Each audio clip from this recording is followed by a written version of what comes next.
Bonjour à tous et bienvenue sur Penseurs Sauvages. La dernière fois dans cette série, on avait parlé de l'instinct et on avait vu que s'il existe bien un instinct, c'est-à-dire une détermination innée de certains comportements, il se limitait essentiellement à un nombre réduit de comportements liés à la survie et à la reproduction de l'espèce et ne pouvait pas être généralisé comme une explication à la totalité des comportements animaux. Mais on avait vu également que le reste de ces comportements pouvait toujours s'expliquer sans forcément avoir à présupposer que les animaux disposent de conscience. Par exemple par le processus de stimuli-réponse démontré par les behavioristes, qui autoriserait à dire que les animaux agiraient parfois par instinct, parfois par réflexe conditionné, mais sans avoir à leur accorder la capacité de faire leur propre choix ou d'avoir une représentation de leur environnement qui soit comparable à la nôtre. Du coup, une question est encore sans réponse. Est-ce qu'on peut affirmer que les animaux non humains disposent de conscience? Ou bien est-ce qu'en l'absence de preuves formelles, il faut considérer que c'est pas le cas? En d'autres termes, est-ce qu'on a des raisons suffisantes de penser que les animaux non humains disposent de conscience? C'est la question à laquelle on va essayer de répondre dans cette vidéo, alors c'est parti, on envoie l'intro.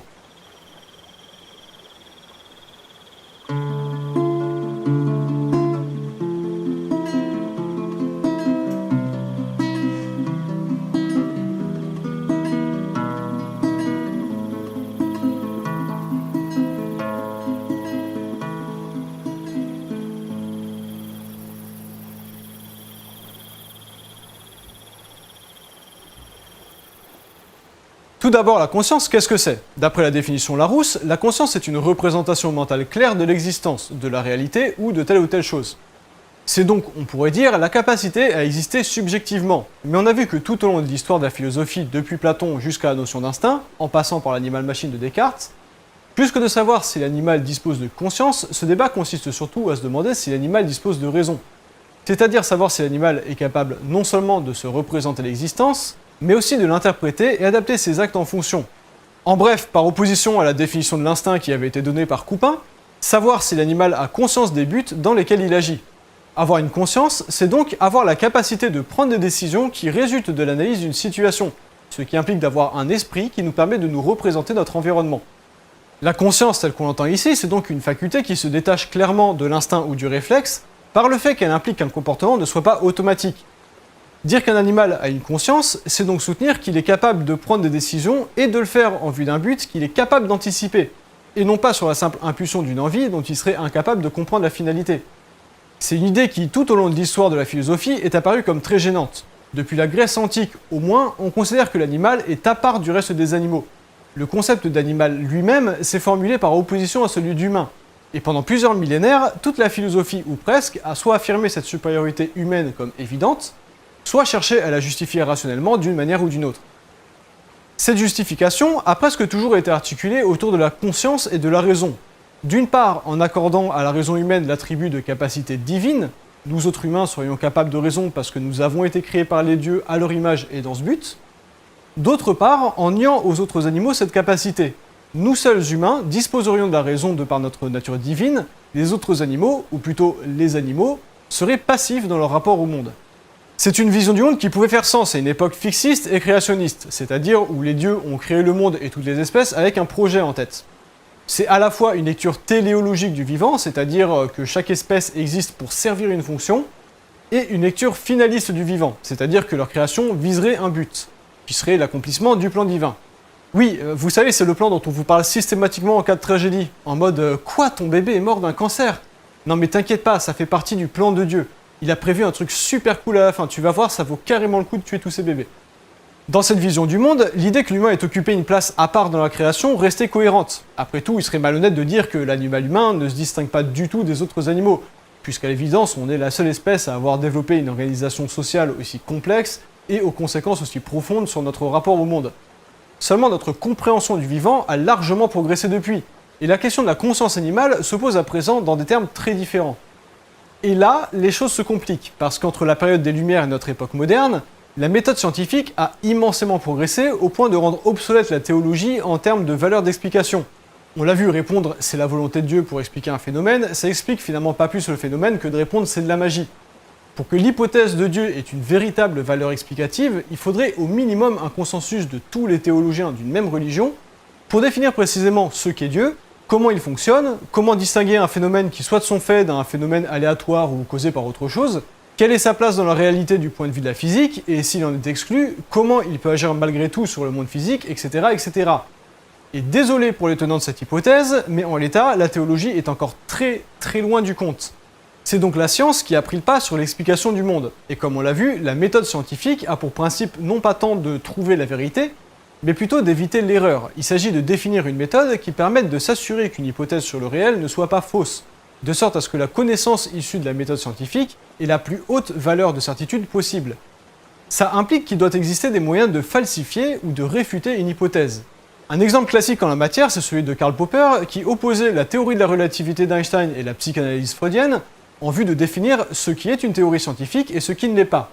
Dans le cas de la psychanalyse, les théories ont pour particularité d'avoir toujours raison, ce qui pour beaucoup de gens à son époque, y compris dans le champ scientifique, était considéré comme la démonstration de leur validité. Par exemple, si je dis qu'il y a chez l'humain un attrait naturel pour la familiarité, qui fait qu'on est attiré par des objets que l'on connaît déjà parce que c'est plus rassurant, mais aussi un attrait pour la nouveauté qui fait qu'on a tendance à se lasser des choses connues et chercher à découvrir des choses nouvelles. Et que je soutiens que tous les processus d'attraction humains peuvent s'expliquer sur la combinaison de ces deux principes.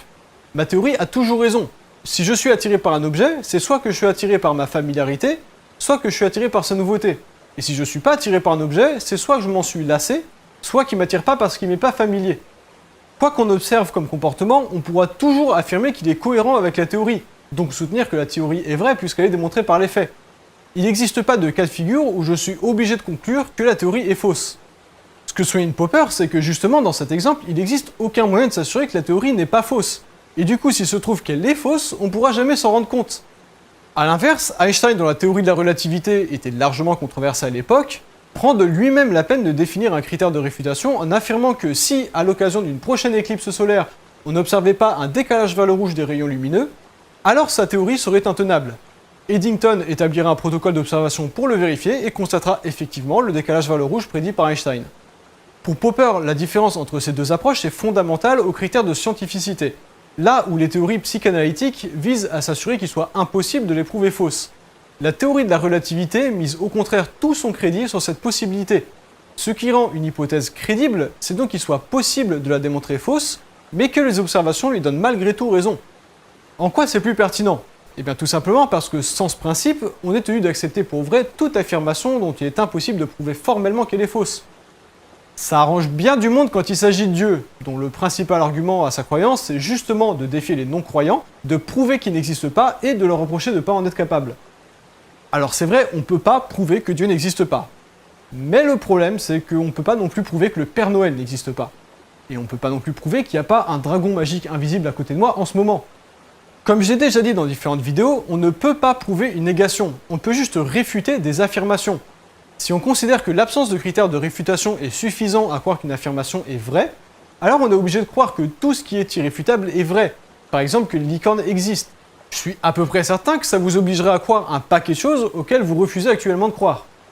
Un autre exemple célèbre, c'est celui de la théière cosmique de Bertrand Russell. On ne peut pas prouver qu'il n'y a pas une théière qui orbite autour de Saturne. Mais c'est pas une raison suffisante pour conclure qu'il doit en exister une. Pour qu'une affirmation soit scientifiquement valide, il faut qu'il soit possible de démontrer qu'elle est fausse, mais que l'expérience démontre malgré tout que c'est pas le cas. Dans l'exemple d'Einstein, si on n'avait pas observé ce décalage vers le rouge lors de l'éclipse solaire, ça aurait suffi à conclure une fois pour toutes que la théorie de la relativité était fausse. Le fait qu'on ait bien observé ce décalage, c'est précisément ce qui donne du crédit à la théorie et permet de la considérer comme une théorie scientifique. Pour Popper, c'est comme ça que doit être définie la démarche scientifique, procéder par conjecture et réfutation. On formule des hypothèses pour expliquer un phénomène observé, puis on cherche des moyens de les réfuter. Plus l'hypothèse aura de critères de réfutation qu'elle passera avec succès, plus il sera légitime de déduire que l'hypothèse est vraie. Et c'est à partir de là qu'on appellera ça une théorie scientifique, c'est-à-dire une explication qui théorise un phénomène et qui est largement corroborée par les observations.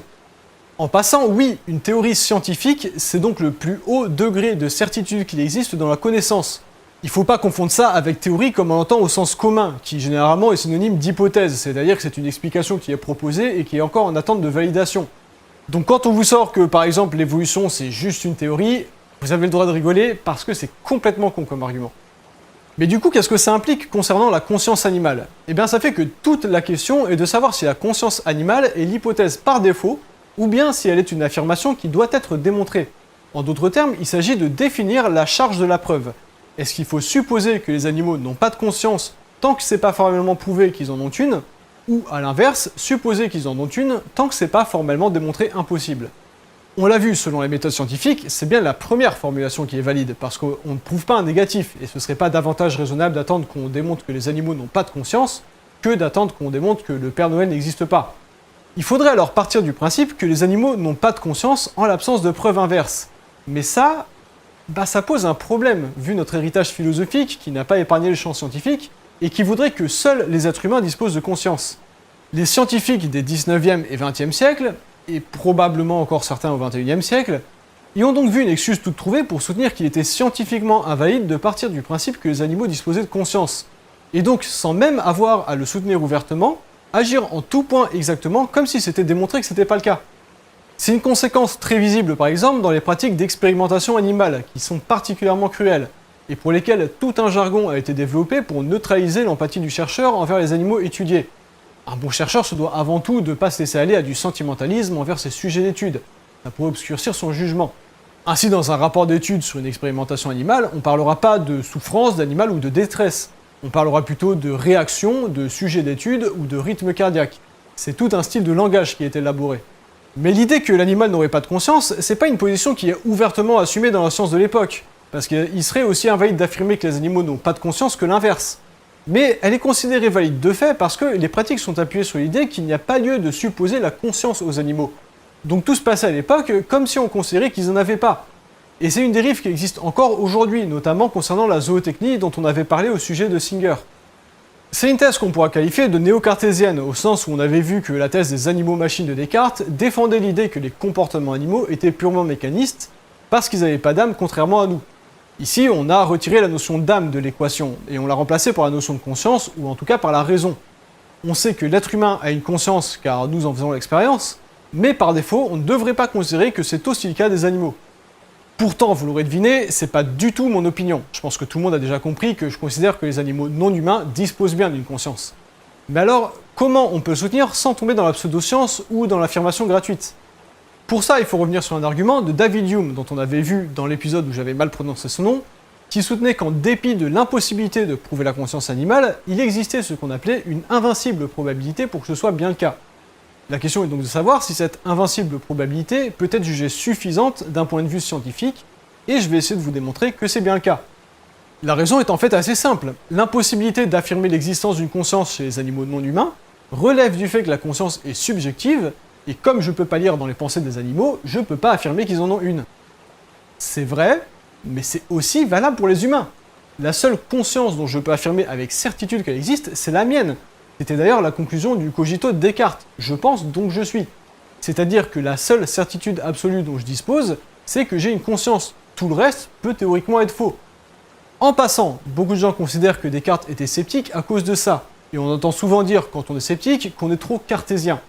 C'est complètement faux. Le cogito cartésien, c'est une démarche de doute hyperbolique. Ça visait à pousser le doute à la caricature afin de trouver une certitude absolue.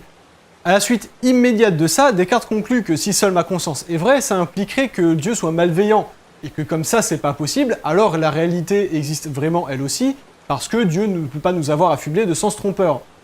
On oublie assez vite que Descartes était dualiste, c'est-à-dire qu'il distinguait les substances matérielles et spirituelles, mais du coup il croyait en l'existence de l'âme, de Dieu, etc., etc.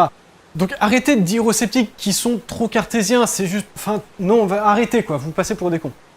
Du coup, si c'est effectivement exact que je peux pas être certain que les autres animaux ont une conscience, c'est également exact d'en dire autant pour les autres humains. Je peux pas être certain que vous qui me regardez, vous disposez bien d'une conscience, parce que je peux pas lire dans vos pensées pour m'en assurer. Tout ce que je peux faire, c'est conclure à partir de l'observation de votre comportement que vous disposez bien d'une conscience, puisque j'observe des corrélations évidentes entre votre comportement et le mien, et que je peux être certain de disposer moi-même d'une conscience. Si vous regardez cette vidéo, c'est bien parce que vous êtes capable de vous représenter et d'interpréter son contenu, donc vous disposez à l'évidence d'une conscience. Ça veut dire qu'il n'est pas nécessaire de lire dans vos pensées pour conclure que vous disposez bien d'une conscience. C'est parfaitement légitime de le conclure sur la seule base de l'observation des comportements, et c'est ce qu'on fait tous les jours à propos de tous les autres humains. Enfin, presque tous. Partant de là, revenons à la question de la charge de la preuve. On a vu que dans une démarche scientifique correcte, on devait supposer que les animaux ne disposent pas de conscience en l'absence de preuves suffisantes. Et bah du coup, ces preuves, on les a, tout simplement.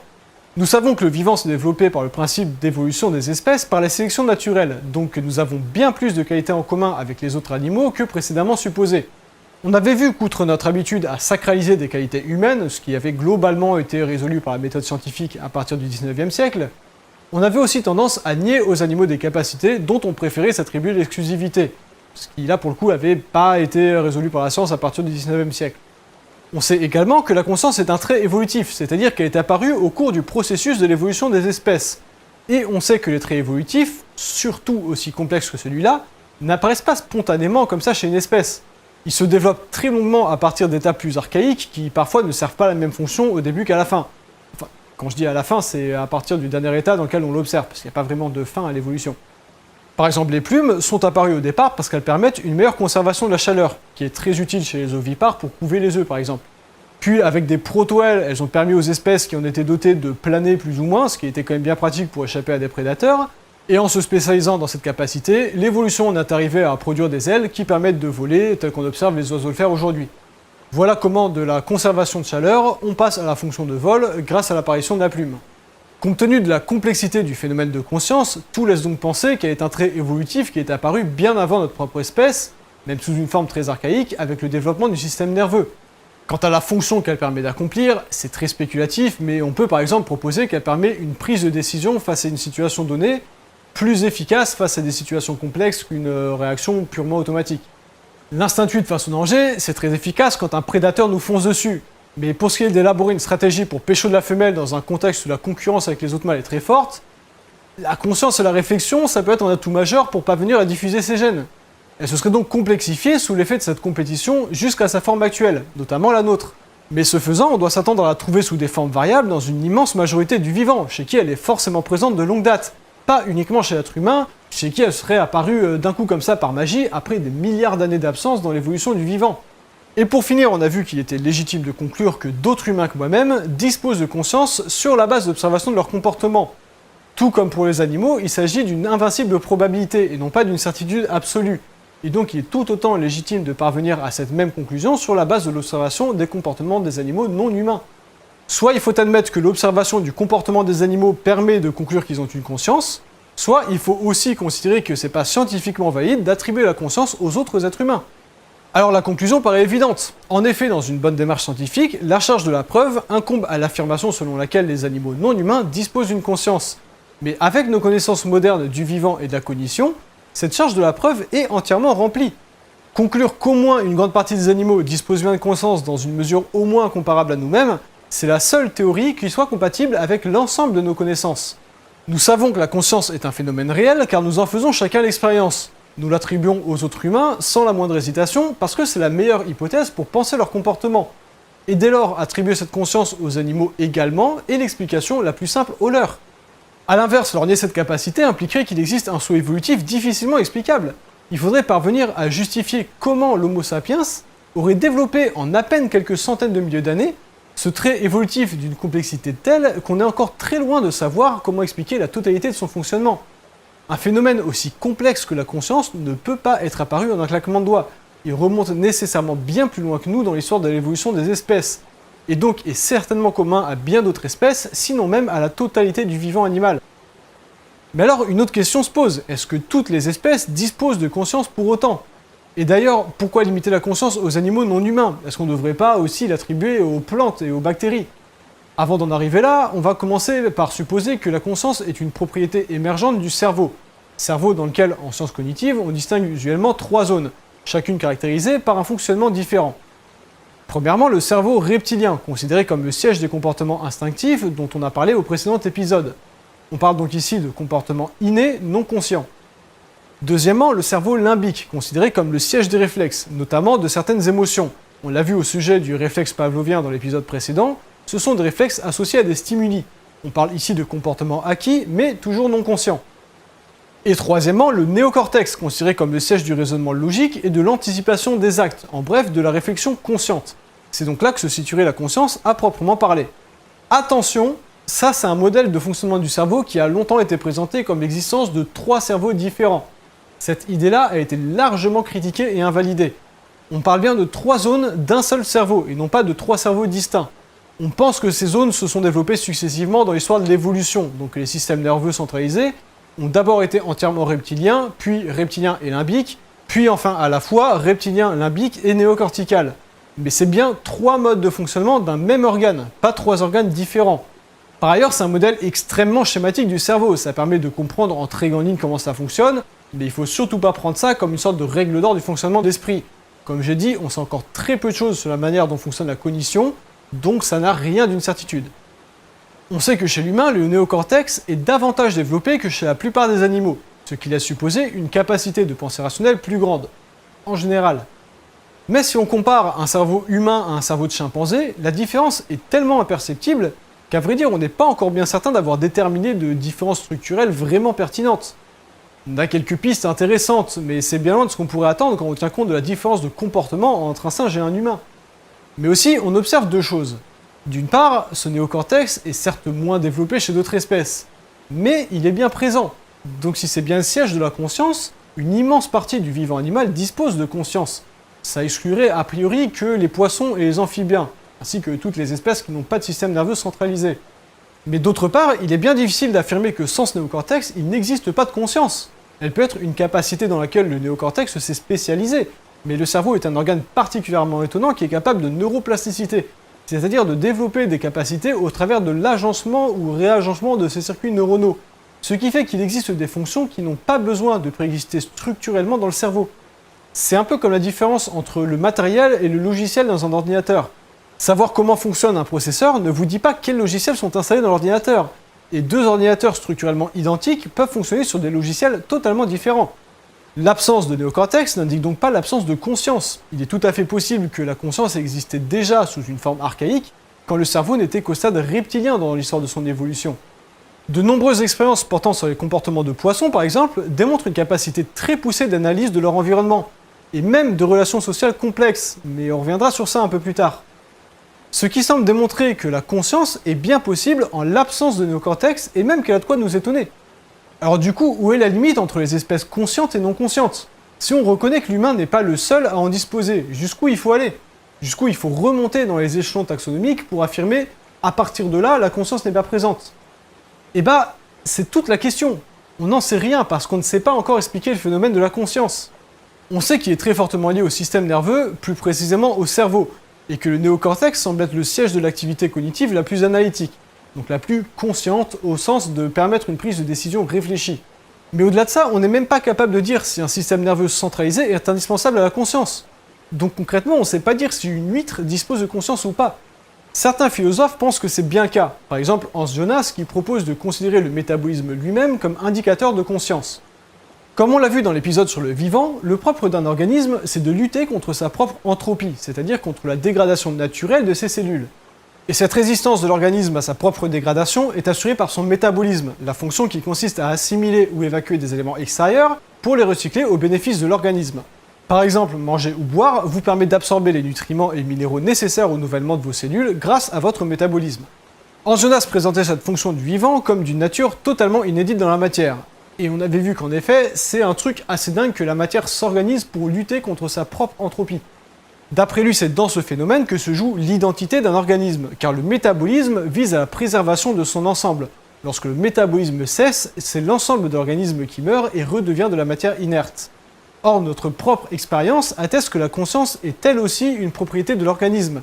Lorsque je me pense pas en tant que groupe d'humains, donc comme un ensemble d'organismes. Je ne pense pas non plus comme un seul organe, mon cerveau. Je me pense comme un organisme entier, un individu humain qui est constitué ni plus ni moins de la totalité de mes organes. C'est-à-dire, d'après Jonas, que notre expérience de la conscience présente les mêmes caractéristiques que la fonction métabolique de notre organisme, l'autotélie, c'est-à-dire la conservation d'un ensemble par lui-même et pour lui-même.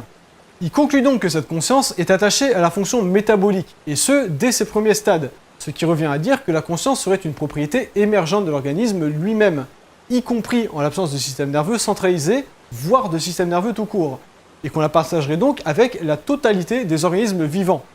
Selon cette hypothèse, attention, j'insiste bien, c'est une hypothèse philosophique, et non pas une théorie scientifique. Ça n'a rien d'une certitude, c'est une proposition qui reste encore à explorer. Selon cette hypothèse, donc, la conscience ne serait pas seulement exclusive à l'être humain, mais serait un phénomène qu'on retrouverait chez absolument tous les organismes. c'est-à-dire les mammifères non humains, mais aussi les insectes, les mollusques, les plantes et même les bactéries. Tout ce qui est doté d'un métabolisme serait doté d'une conscience, ce qui fait que les seules entités auxquelles il n'y aurait pas attribué de conscience, ce seraient les objets constitués de matière inerte, comme les cailloux, l'air ou les libertariens.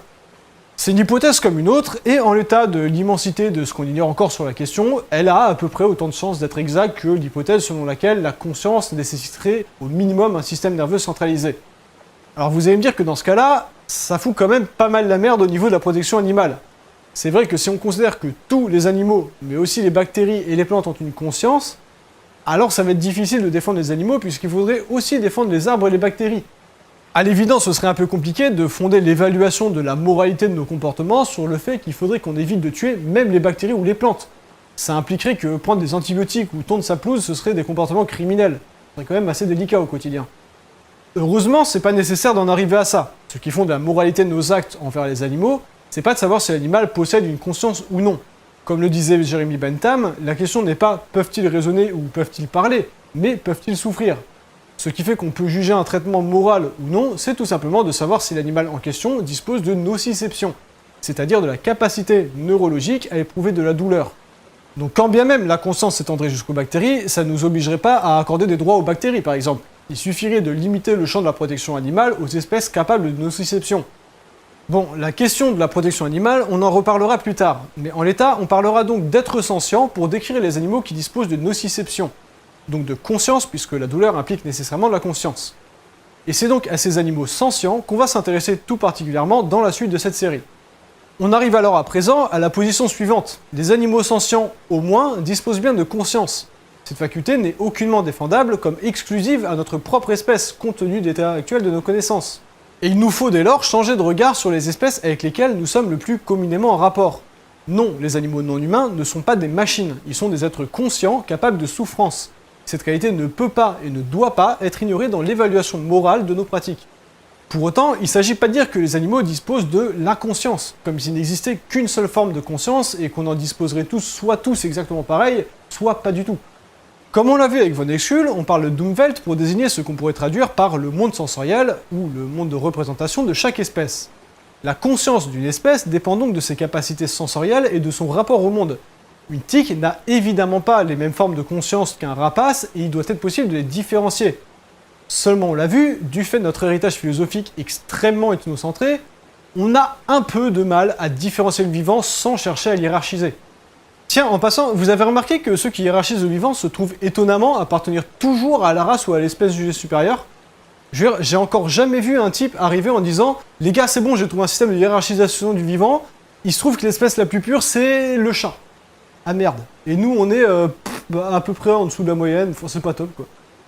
Ce qui fait que le XXe siècle a surtout été marqué par cette nouvelle forme de légitimation de la hiérarchie du vivant.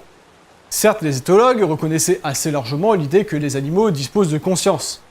Enfin, ils ne criaient pas spécialement sur tous les toits non plus, mais disons que ceux qui n'étaient pas encore cet avis ont enfin commencé à fermer leur gueule et que ça a fait plutôt du bien.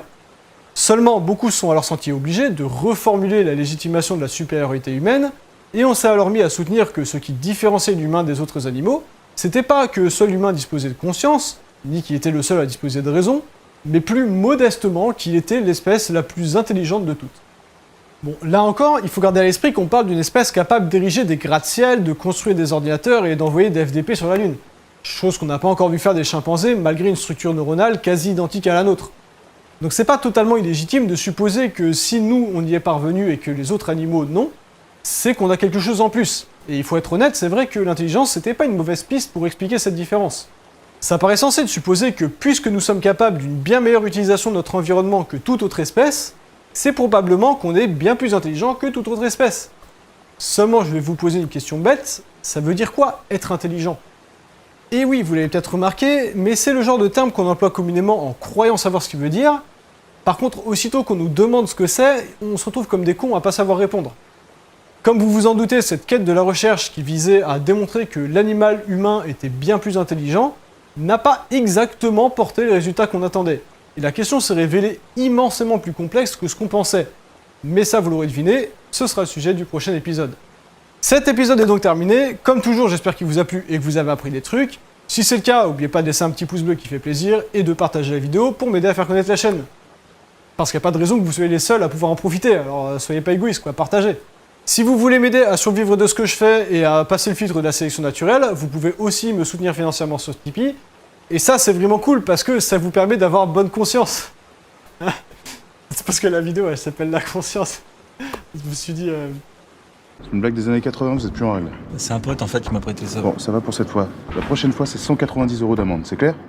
En tout cas, encore merci à tous d'avoir suivi cette vidéo jusqu'au bout. On se retrouve plus tard pour un épisode sur l'intelligence. D'ici là, je vous dis prenez soin de vous et surtout, restez sauvages. Cette vidéo est sous licence Creative Commons BYSA, ce qui veut dire que vous pouvez gratuitement et en toute légalité la republier ailleurs, avec ou sans modification, intégralement ou en partie, et y compris dans un but lucratif. Les seules conditions étant d'en citer clairement l'auteur et de la republier dans les mêmes conditions, c'est-à-dire sous licence Creative Commons BYSA. Par ailleurs, aucune de mes vidéos n'est monétisée, donc si vous aimez ce que je fais et que vous voulez m'aider à en vivre, n'hésitez pas à me soutenir sur Tipeee. Merci.